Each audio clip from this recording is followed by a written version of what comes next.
And we welcome everybody to the Disciples Toolbox. We're really excited to be back together here at the beginning of 2024, even though it's a little bit into the month, but it's always nice to start back in February, full circle.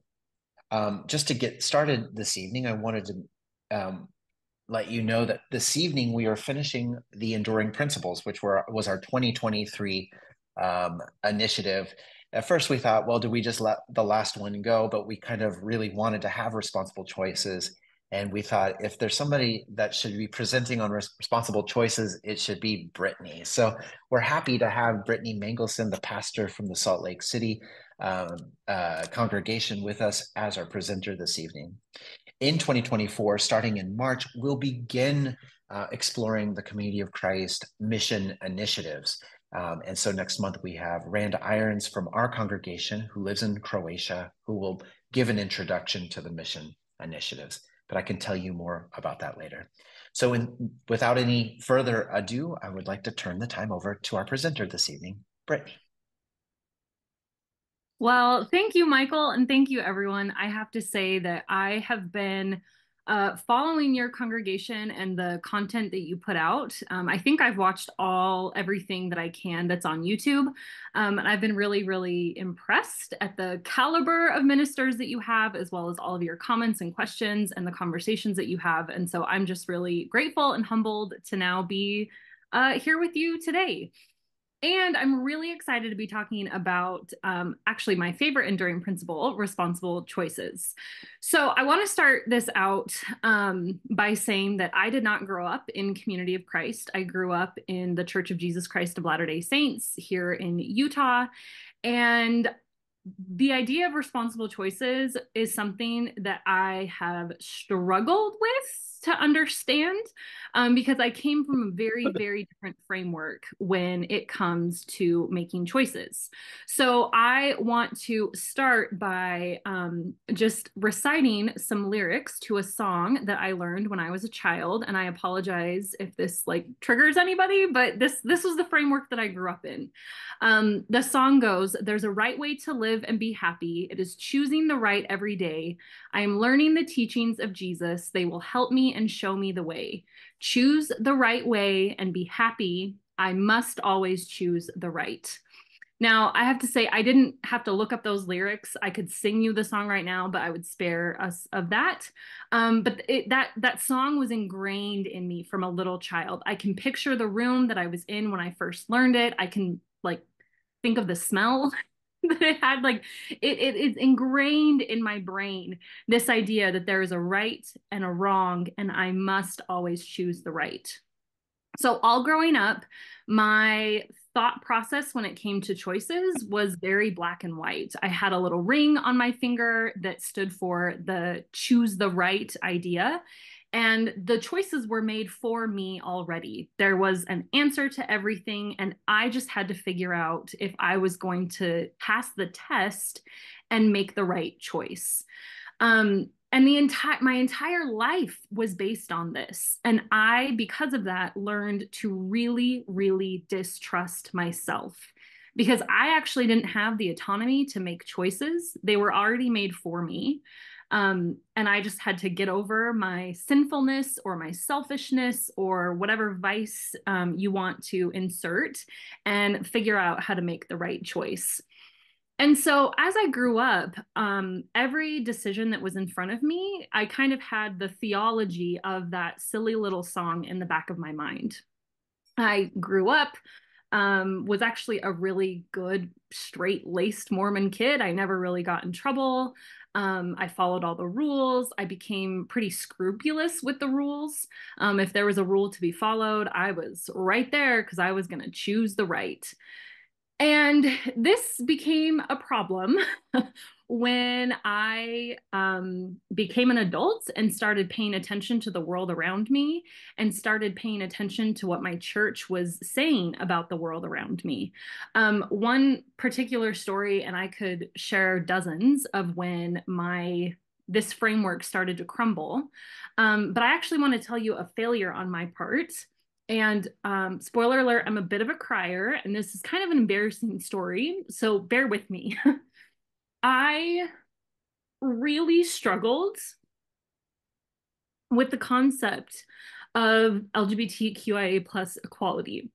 My church was very unaffirming, and they were politically active and in denying the queer community equal rights. On one level, I absolutely affirmed the worth of all persons before I really understood that as a concept. And all are called, and I understood that people deserve dignity, and they deserved equal rights, and they deserved to be treated as humans, just as I was. But my church told me that was wrong. And I had a little blog. It was kind of like a little mommy blog back in the early days of blogging. I had newborn twins, and I was connected to kind of a network of twin moms that we were all just, blogging about cloth diapers and what we were feeding our babies and all the things. And at the time, there were some laws being put up, for debate in Utah about LGBTQ inclusion. This was primarily around housing rights and work, the ability to work and not be fired for just who you are. And I think gay marriage was part of that as well. And I was so torn because politically and socially, I believed one thing. I believed that all people should have equal rights. And yet my church was very actively putting pressure on people, especially those who had any sort of platform, to stand up for the right? To make the right choice. And I'm using all the air quotes because it was the right choice by their standards. And I wrote a blog post that very clearly you can see my split personality. I talked a lot about how, on one end, I believed in the equality for all people, but that my church had said one thing. And I was taught that when the leader of my church said something, that the thinking was done, that I had to follow the prophet, and that I had to therefore lobby against my conscience. And spoiler alert, I hated it, but I published it publicly on the internet. One thing about the twin community, a lot of families that have twins end up having them because of in vitro fertilization or, scientific help to be able to have these kids. And so there's a higher population of queer parents that have twins. And that meant that this blog post went out to this community that I was part of, and there were a whole bunch of gay families that read my hateful words. And I had a friend reach out to me, and she said, Brittany, I thought that you were different. I'm Christian, and my wife and I have these beautiful baby boys. Does your church, do you not see the worth of my family? Does my family not have dignity for you?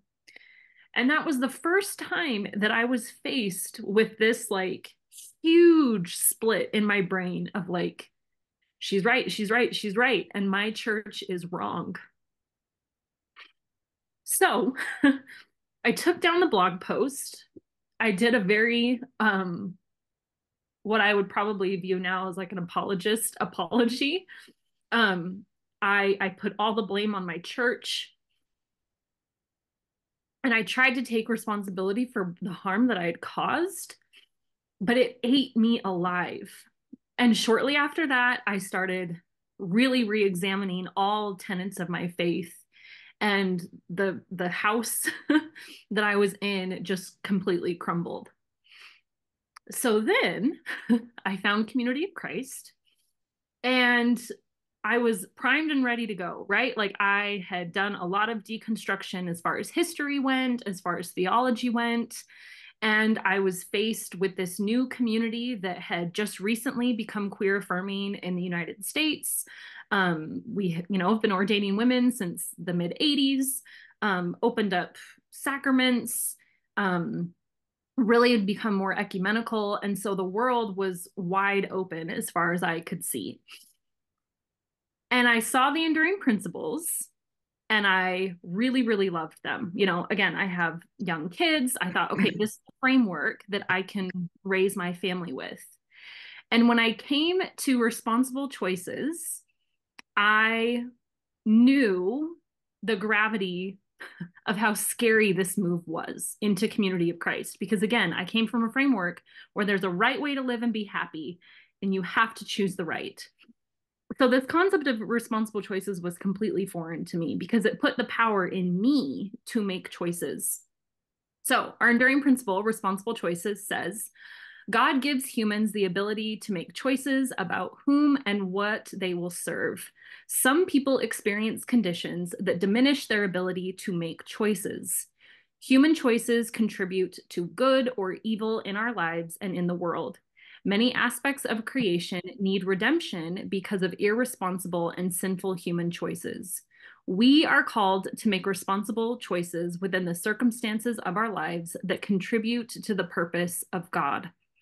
So again, there's not a right and a wrong in every situation. There's not a clear answer. A responsible choice for me might be different from a responsible choice of my neighbor. And that is so blatantly spelled out in this enduring principle. And I very, very specifically remember having conversations with my spouse about the enduring principles and thinking like, but how do I raise my kids? What do I tell them is right and wrong? Where are the boundaries? What are the lines? What are the rules? Because I was a rule follower. And that had gotten me in a lot of trouble because sometimes rules need to be broken. So this has become my favorite enduring principle. I believe that is the bedrock of all other enduring principles. And I know that that's a bold claim, but I truly believe that upholding the worth of all people starts with a responsible choice. Honoring the sacredness of creation starts with a responsible choice. Grace and generosity, the pursuit of peace, living together in community and experiencing those blessings, having continuing revelation, and believing that all are called starts with a responsible choice. And so just because my church or a community or my government or my neighborhood says something and takes a stand, it does not mean that I am compelled to agree and to take that same stand and to make choices based on someone else's opinion. And that's really, really scary because we have the responsibility, we have the autonomy to recognize our interconnectedness and to recognize that my choice is going to impact people across the globe, next door, in my own family, etc. So it puts a lot of responsibility on us. This is not lazy discipleship. We have an actual choice.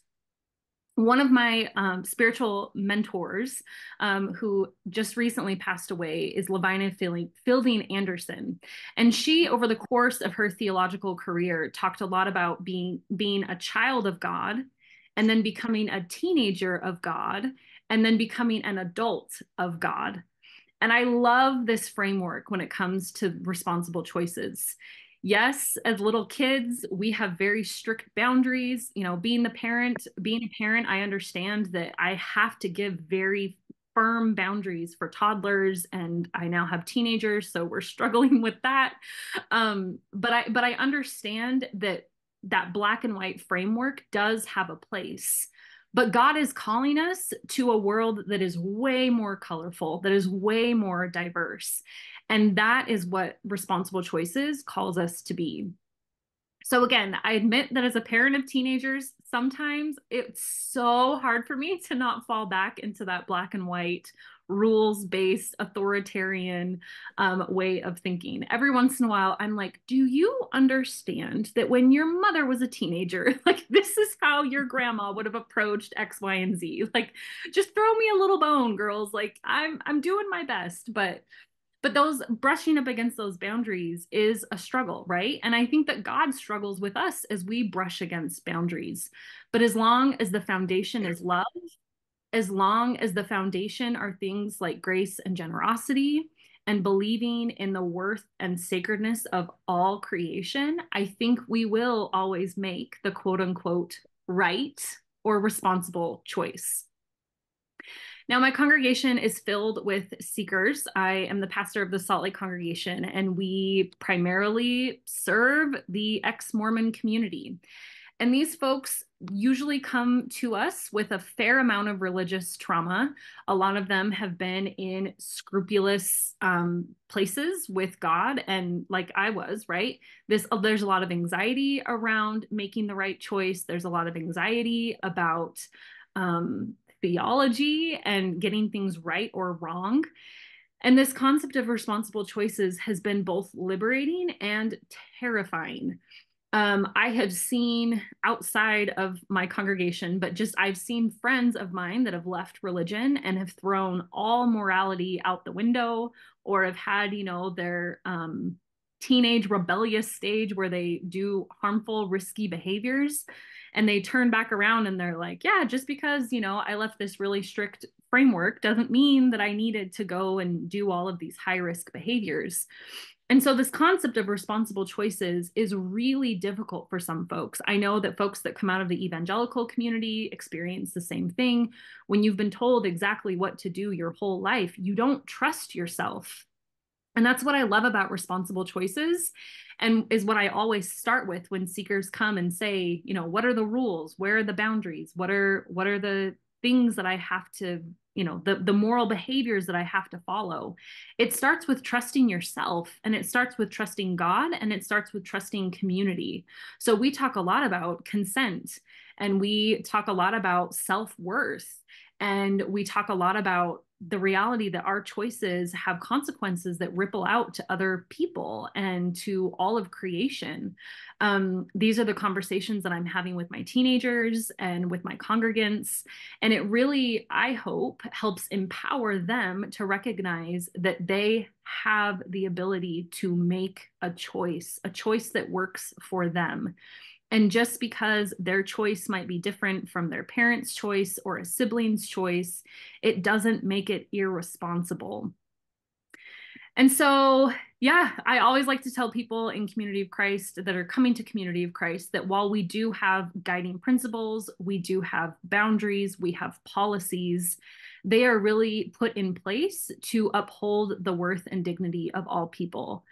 And so, yeah, I really, the more that I think about it, I recognize the interconnectedness of all of our enduring principles. But if we can get responsible choices down, and if we can really empower our youth to understand that they have the ability to live a life with dignity and self-respect and respect for others and all of creation, I think that's where we're going to succeed. You don't have to throw out every moral code. You don't have to only, bow down to authority just because they're in positions of authority. You don't have to go with the status quo just because that's the popular talking point. But sometimes standing up and saying, this is wrong, this political ideology, this cultural ideology, this religious ideology is diminishing the worth of humans, diminishing the sacredness of our planet, et cetera, et cetera. Those all start with responsible choices. And so, what was once a very tricky thing for me, I mean, it's still tricky, don't get me wrong. I don't make the right choice all the time, but I make my choices now with a lot more with a lot more confidence than I once had, because I recognize that God gave me a brain, God gave me a heart, and God gave me intuition, and I can use that, and I can be an adult of God instead of a child of God. And it's been really interesting and humbling to see dozens of seekers come to Community of Christ and recognize the same thing. I think that this is the enduring principle that empowers our people the most, and is maybe like looked over in Community of Christ a little bit, because it's like, oh, Uh, responsible choices. Like, yeah, we get that. But I just cannot overstate how transformative it is for people to have their own spiritual autonomy to make choices that uphold their own worth and dignity. That's been huge, and I've seen it change lives. So that's really all that I have for you today. I hope that my vulnerability was said in the spirit that I was trying to say it in. It's really difficult for me to look back on my life and recognize that I was really, really good at my religion, which meant that I was not the best person. And there's a phrase, Molly Mormon, and I absolutely fit that. I fit all of the stereotypes that come with that little cliche phrase. And it's embarrassing. It's embarrassing because I did not recognize God in the other. I very much was part of marginalizing people, and I thought that I was doing what God wanted me to do because I was just listening to old men that were telling me that that is what God wanted. And I made a very clear decision at some point along my journey that I would never let that happen again. And so I'm far, far, far from perfect. Um, but being a good disciple in Community of Christ means that I'm a better person than I was when I was Mormon. And so, yeah. I do want to have, a conversation about this and whether it turns into a Q&A or whether it just turns into you all sharing your experiences. Because I do understand that Community of Christ, we've been through our own journey with being a rules-based denomination to becoming more principles-based. So yeah, I'm absolutely interested in conversation. Hearing from you all of your own experiences, or if you have any questions, I'm happy to answer them. But I am all for less preaching and more conversation. So, yeah, again, I want to thank you all for letting me share a little vulnerably and just for being with you today. So let's chat. Thanks, Brittany. Obviously, anybody can come off mute and ask questions if you'd like to. Maybe just to get it started, I think one of the questions I have for you as a person who admires people that have kids and especially teenagers, I'm a person that doesn't have kids. But I remember being a teenager and my parents with me as a teenager. And what are some of the things that you do to be able to instill the enduring principle of responsible choices in your kids, especially teenagers that are coming into new ways of being as a mini adults and starting to navigate who they are, even ideas about sexuality and those are difficult things, I think, for parents. How do you do that? Because of course in their childhood you're giving them a lot of rules so that they can kind of become these bigger people. But how are you um how do you do that as a parent?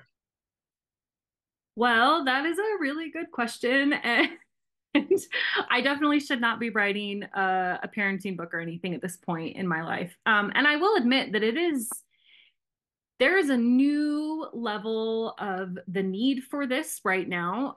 Kids these days are faced with things that I absolutely was not faced with. The reality that every kid in high school or junior high has a camera with them at all times, and they can pull something out and record it, or they can snap a quick picture and send it, and it's there forever. That is not a reality that I had to face at all. And really, parents of current teenagers, we're the first generation that's really had to deal with the ramifications of that.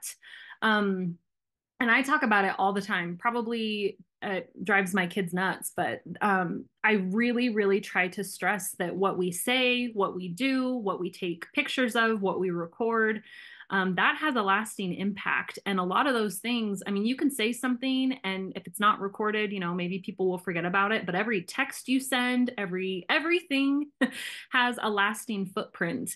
And I don't want to say that to freak my kids out, but like also I want to freak them out a little bit because I think that there are so many times where you can make just a rash decision and not necessarily think of the consequences. And again, that concept has always been around. But I think with the internet and social media and texting and all of those things, the imprint and the impact of that and the footprint of that is permanent. And so my kids do not have smartphones. And it's not necessarily because I don't trust them. I say all the time, like, look, we are in open dialogue all the time, myself and my daughters, but I don't know what whoever they're talking to, what messages they're getting. Um, and so it's not that I say like, oh, I don't trust your friends, but like also I don't really trust their friends. So it's tricky. I definitely do not think that I've been perfect, but I absolutely see my kids and how they've been raised in Community of Christ as they are currently as 13-year-olds completely different than I was as a 13-year-old. One of my kids in elementary school ended up chewing out a group of kids who were making fun of a trans classmate. And my daughter stood up for this kiddo in ways that I never would have as a kid, regardless of what the incident was. She was bold. She was aggressive, not physically, but with words. And, the school principal ended up calling me and was just like, I just need you to know this incident happened. Your kid's not in trouble, but like also maybe tell her to cool it a little bit. But I was super proud of my kid because she stood up for this classmate who was just being relentlessly bullied. And it, it, it was because she goes to church with trans folks. It's because she has been raised in a denomination that all the time talks about the worth of all people. And so I remember very distinctly when they were little, recognizing that I needed a village to raise them, right? I didn't know how to be a parent on my own. Mormonism was my entire framework. And so leaving that was very scary. And I recognized the values in Community of Christ that I wanted my kids to be raised in. And so that kind of felt like a success, not for me, but for church, because we live in a very LDS populated place. The only trans people they know are people that they go to church with. And so it was because of church that they were able to stand up for this person. And like that is not a story that you would often hear here in Utah. The opposite would generally be true. So that's kind of a long, rambly answer. Help from Community of Christ, a lot of open dialogue, and then just talking about the ramifications that your choices and your actions have consequences. And even if you can't see them right away, even if you can't really understand, the ramifications of everything, like everything you do and say is going to impact somebody. And so just really instilling that worth of all persons that drives the choices. But again, they're not even 14 yet, so I still got a long ways to go. It's not easy. Thanks, Brittany. That's really, really helpful. I always have that in my mind and think about that as I work with young people as well. Does anybody else have a question that they'd like to ask Brittany? I have a comment. Yes, go As ahead, Justice. Brittany said, we've had some excellent ministers on this session. But I know that Brittany has given me a new perspective on responsible choices. That's kind of hard for an 87-year-old man to say. But I appreciate so much the emphasis that you have placed on this principle. Thank you. And I always just throw my gratitude back to this community. If it weren't for the theological work of all of you and the congregations and leaders over the last however many decades, I wouldn't have found you. So yeah, I'm just really grateful to be part of this community that is so open and encourages us to be adults. I would add that not all communities are as open as yours must be. No, it's We absolutely true. still have a long way to go. Yeah. And Thanks I so do much, want to Justice. say my community is not perfect either. So but we're trying. I appreciated the comment that Brittany made about us being children of God. We need to become adults of God. Yeah, and I think that that's the community of Christ way, right? I really love that our denomination was founded essentially on a little bit of dissent and a lot of bit of faith and trying to figure out who Jesus was calling us to be. And we've continued that call. Um, and that takes hard theological work. That takes a lot of conversation. That takes a lot of, good trouble. That takes just so much bravery. And so when I look at RLDS Community of Christ history, I just see point and point and point of us collectively making responsible choices that came at a high cost, but we did it. And here we are. And I just think that that is so incredibly beautiful. And when I look at the adults that Community of Christ has produced, even in my own generation, whether or not they're closely connected to the church at all, um, I see people who lobby for justice, who promote peace, and who live the principles that Jesus taught in such a beautiful way. And I could recognize very quickly that I wanted my family to be like the disciples in Community of Christ. So again, I just throw all the credit back onto this beautiful community. I hope I'm not interrupting here because I'm not going to show my face right now. um, one of the things that I really appreciate about what you said, Brittany, was the fact that responsible choices also cause us to have to step back and think about the words that come out of our mouth at any given moment. And are we willing to really stop, think, become accountable in that way? And I'm with you on Lavina Fielding Anderson. That woman was courageous and was an example to me as well. She made the choice to stay with what she knew was right. And I think that we need to remember all of this. I hope I'm not being too off. I'm on drugs right now. Sorry about that, guys. I was a little oxy.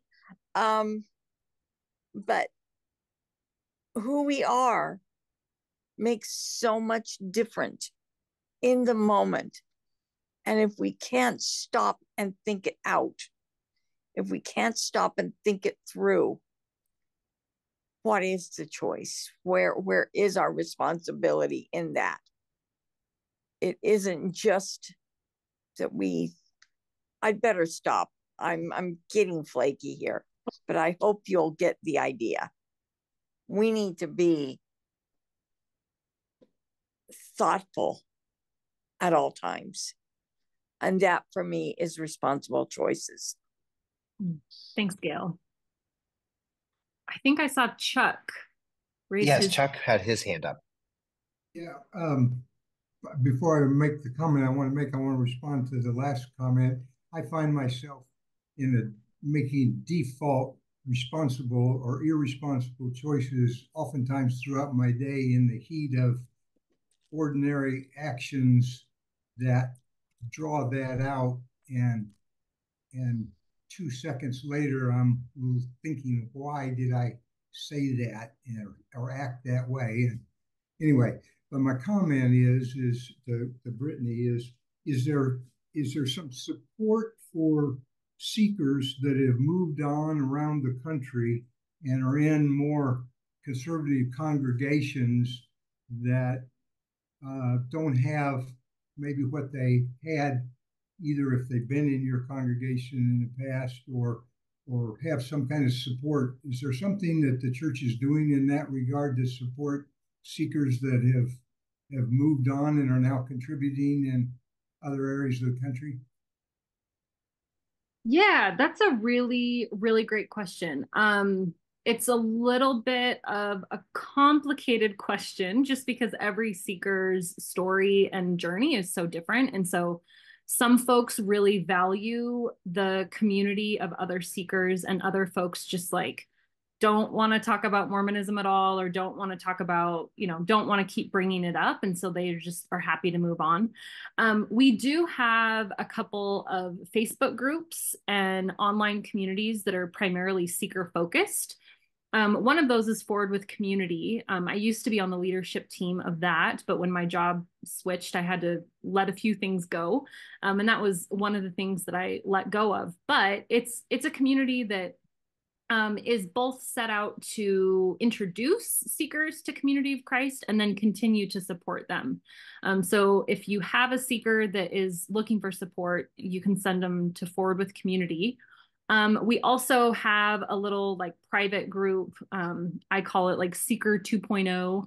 That's not really what it's called, but it's also kind of a support group that only has Latter-day Seekers. It only has people who are from the LDS faith tradition that have made the way over to Community of Christ. And that's a group that some people have found value in and other people have not found value in. Again, it just kind of depends on what the seeker wants, what support they need. There are, I would say that the Salt Lake congregation, we do a hybrid service every week. And so we do have some folks who Zoom in with us who are outside the area, but they are former Mormon. And that apparently is a good support for some folks. And then I would also say Beyond the Walls is doing good work when it comes to seeker ministry. They have a lot of midweek Zoom chats and things like that I know that several of our folks in Salt Lake have found community in. So yeah, everything's pretty much online. And I'm happy if anyone reaches out to me, I'm happy to send links to some of the resources that I've mentioned. But yeah, we're a pretty, actually, I would say the seeker group that has found themselves in Community of Christ, we're a pretty tight-knit group. I would consider all of them my dear, dear friends. So yeah, I think we do a pretty good job at sticking together and supporting each other. Kit has a question, and then we'll move on to Kathy. I'm 77. I grew up in the church. I don't know how I ever got to be 77.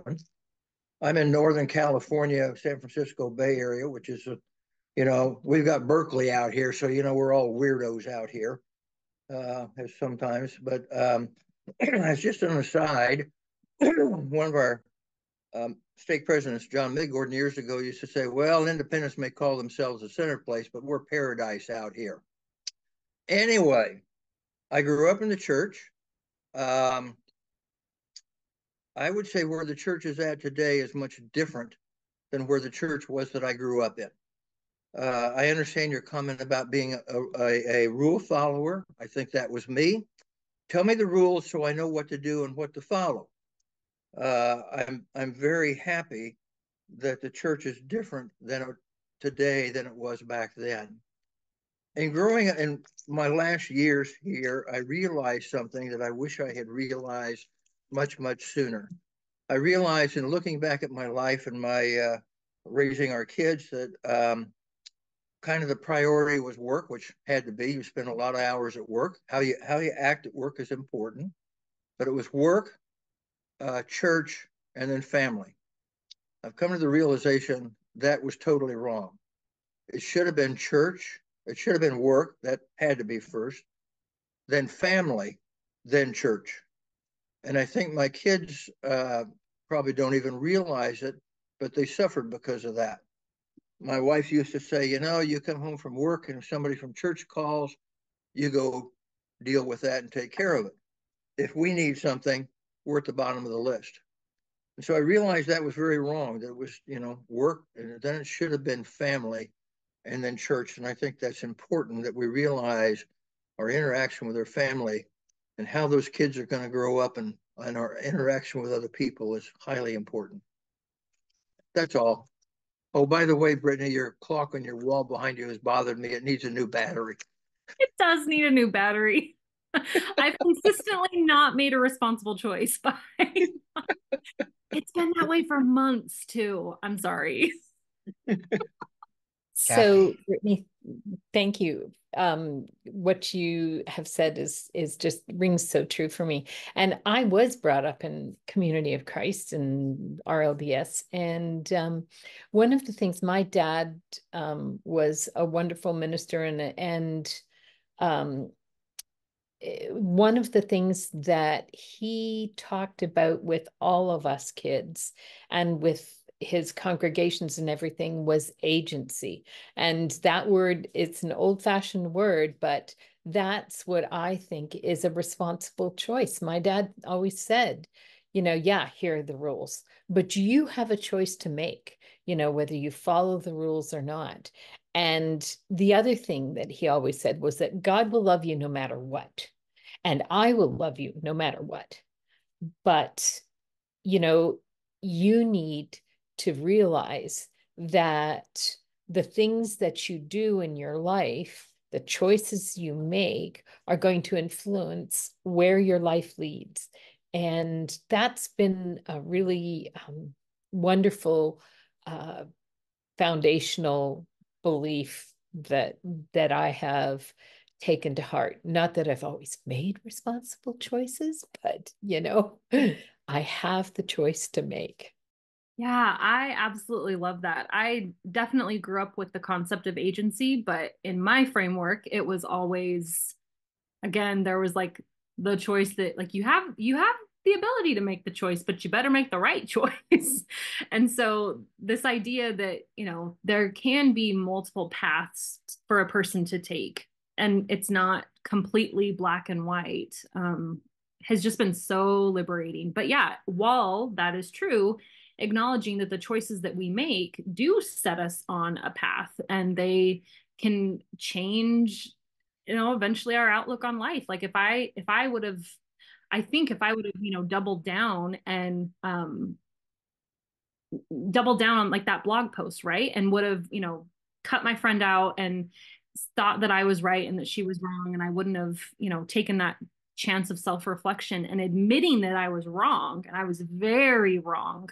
It could have sent me on a path that looked completely different. Because yeah, our choices have consequences. Our reactions to things have consequences. So that's a very real thing that I'm also trying to instill in my children in the most Jesus, the peaceful way. Just hard. Yeah, and one thing that you said about wanting to have a village to help raise your children, I had that village here in Community of Christ help raise my children. And that village also raised me. When I couldn't talk to my parents about peer pressure that I was getting, I went to a trusted minister in our church, actually disturbed him at work, walked into his office, and he took the time to just listen and hear what I had to say and give me a sense that I was of value and of worth, and that he, and his message to me was, you have to figure out for yourself what the responsible choice is here. Sounds to me like you're, going at it the right way, but know that I'm here. We are all here to support you and love you no matter what choice you make. And I think that that's a really big difficulty in some congregations, is loving people despite the choices they make. But I think it's so incredibly important. Yeah. Amen. Other comments, ideas, questions, jokes? I had a professor that always said that. She would say like comments, questions, concerns, jokes. And we were like, who's gonna joke? I see Paul has his hand up. Yeah, um, I commend you on your courage. And I have to admit, I don't think I've ever had to, the LGBTQ thing, at least for me in my ignorance growing up, I was never confronted with that. Of course, I'm of a generation where I think people didn't come out. Makes me kind of wonder how many of my friends I trampled on inadvertently. Um, I remember my first concern with what my church was doing. Um, I was a junior at Lamoni High School, and I was coming up on draft age. And from all the Sunday school stories that I'd heard, I was convinced that I was free and clear because I was a member of Community of Christ. And surely Community of Christ had to be against the Vietnam War. And not because of any moral thing, just pure, cowardice. I had no desire to end up in Vietnam. And to find out that actually, no, we as a church weren't against a war. It was it made me question all those Bible stories that I'd heard. Um, and, for me, the Bible stories and the Book of Mormon, they all kind of blended together. I didn't really differentiate. It was just Sunday school stories, um, but that was a personal thing. It wasn't something I had to think about on how I was hurting others. And um, I think kids today, maybe even my kids, they have to really confront a lot more than what, at least from my perspective, people of my generation went through. I don't want to speak for everybody, and there's a few people who are older, and I know there's people that I know who did go to Vietnam, but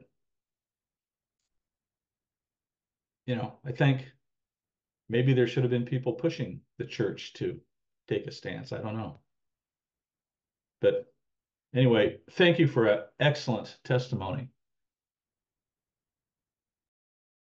No, thank you. And thank you for your thoughts. And, on the topic of war, it's been really tricky because a lot of the current things that are happening in our world right now are being live streamed. And like I said, my kids they don't have smartphones, but we do have a family iPad that they can get on Instagram occasionally.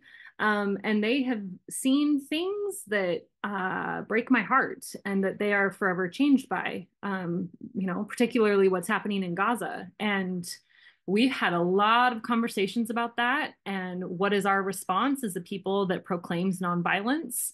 And I completely understand that war has always happened. But when you pick up your little device and you see the impact of war that used to only be reserved for the people on the front lines, now our kids are just seeing those images like it's no big deal. And that is something that I really am concerned about, and figuring out what the ramifications of that are going to be on an entire generation, because humanity is not, we're not supposed to collectively see those things or participate in those things, right? And so, yeah, that's been a really, really heavy, a heavy topic in my house lately. And I'm kind of stumbling through my response because nobody told me what to do when your kids see war on the family iPad, right? So, yeah, it's tough. It's tough.